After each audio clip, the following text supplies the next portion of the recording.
Alright guys, so we're going to play a kind of different game today. This is kind of one of my favorites. It's deep in my heart with love for this game. It's called XCOM2. And that's why I'm holding this guy right here. This is a really old hat of mine. I love hats. If you watch this channel at all, you'll notice I love hats. Well, this hat has been with me for quite a long period of time. So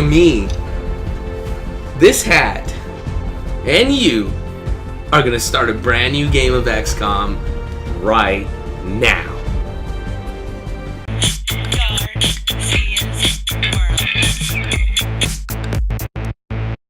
Alright, so let's get into it. We're going to click right here for new game because we are actually starting a new game with you guys. This is a brand new game. We're going to start it all over again.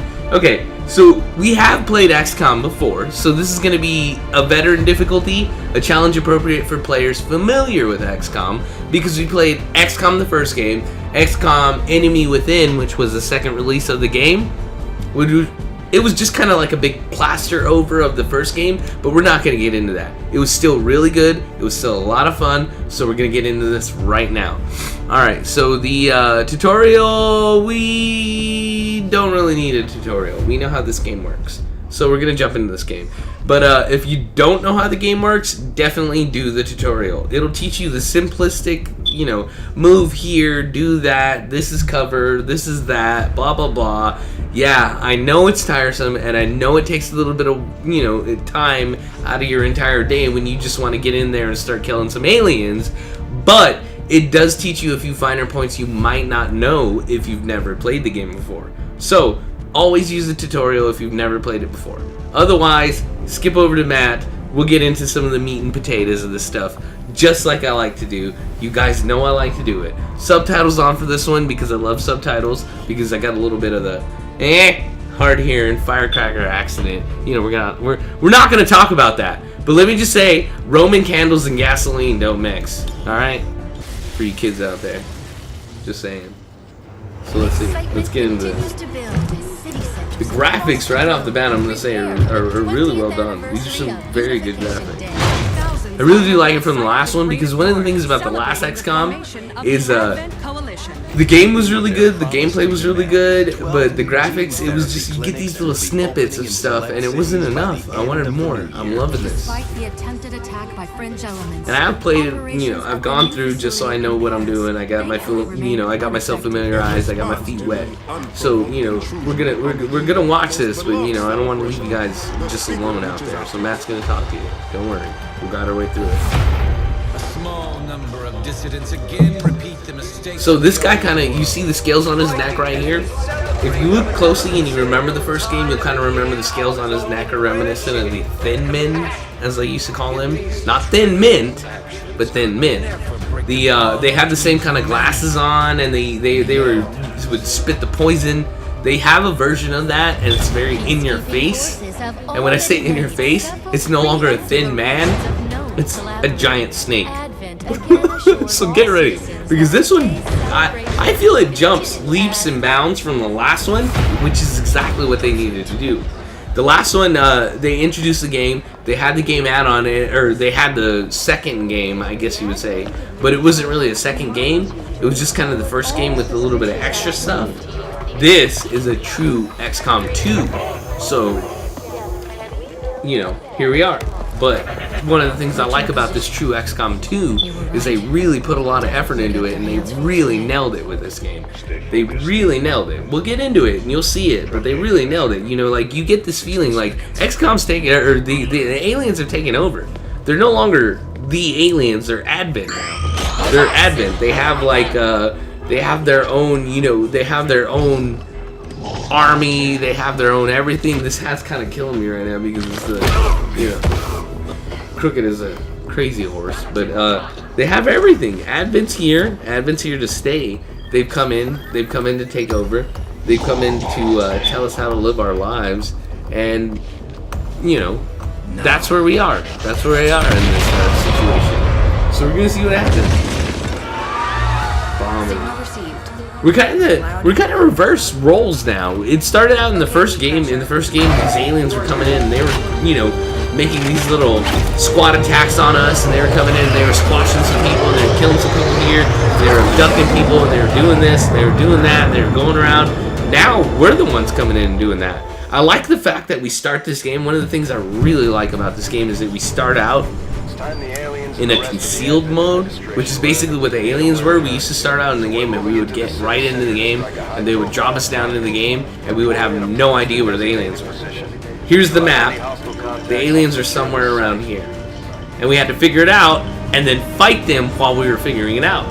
Now, we're hidden and we can sneak up in on these guys and we can get like right up in them, strategically place all of our, you know, soldiers and attack when we're ready to attack. We don't have to just attack because, oh, I want to see what's over here, because in the last game you had to actually move your players to see different parts of the map. So if your player wasn't moving, you couldn't see a part of the map. So your player had to, you know, he had a range of sight, you know, snipers a little bit longer, heavy artillery not so long, but they all had their different distances that they could travel and amount that they could see. What I like about this game is we start out concealed and they can't see where we are.